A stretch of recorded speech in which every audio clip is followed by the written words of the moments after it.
E afinal, como saber se o meu imóvel está regularizado?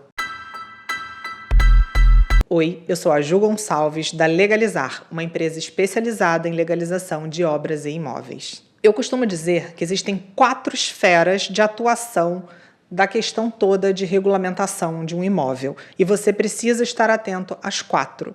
A regularização em apenas uma não valida o imóvel. A primeira delas é a questão da propriedade. Você já deve ter ouvido a frase de que dono é quem registra. O que isso significa? Que se o imóvel não tiver uma matrícula em cartório com a dimensão correta do imóvel, atenção, aquela questão de antigamente que você tinha uma fração do imóvel é crime e precisa ser resolvida. Se você então não tem essa matrícula no seu nome, no nome do proprietário, você não é dono, o que significa que a sua propriedade está muito fragilizada.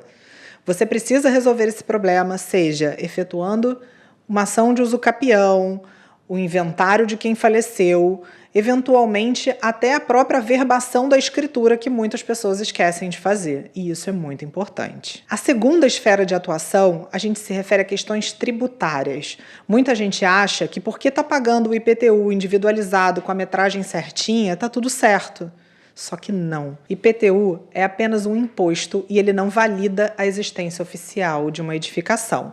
Você precisa, além do IPTU, a matrícula e o habite-se, o que nos faz entrar na terceira esfera, que é o que eu chamo de esfera urbanística.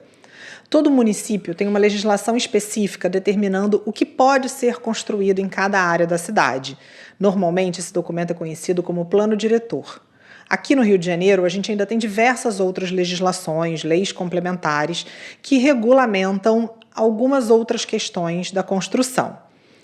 Hoje, todos os imóveis do Rio de Janeiro, para ser habitados, precisam ter um documento chamado habite-se.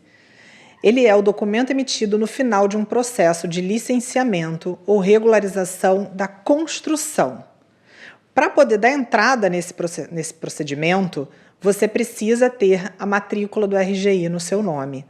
Eventualmente, a gente consegue fazer de forma paralela, mas para ter o habite-se, você tem que ter o RGI adequado. Ainda sobre essa questão da esfera urbanística, eventualmente as pessoas constroem além do permitido, como, por exemplo, coberturas que constroem 2 pavimentos quando originalmente tinham apenas um, ou casas residenciais que vieram com 2 pavimentos e a pessoa constrói um terceiro.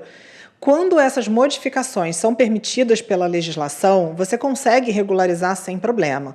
Mas quando elas excedem o que é permitido, você precisa de um processo que a gente chama de mais-valia, que é essa ferramenta jurídica fornecida pela prefeitura que permite que você pague uma contrapartida para regularizar alguma infração urbana. E a quarta esfera é quando a gente está falando de imóveis dentro de algum tipo de condomínio. Você já deve ter ouvido falar em alteração de fachada, em discussões sobre caixas de ar-condicionado e assuntos desse tipo. Isso porque todo condomínio tem uma unicidade estética que deve ser respeitada para que não haja desvalorização do empreendimento. E se você construir alguma coisa fora desses padrões, alguém que esteja incomodado pode entrar com uma ação contra você. Então, se você acha que o seu imóvel está irregular em alguma esfera que seja, pode entrar em contato que nós vamos te ajudar.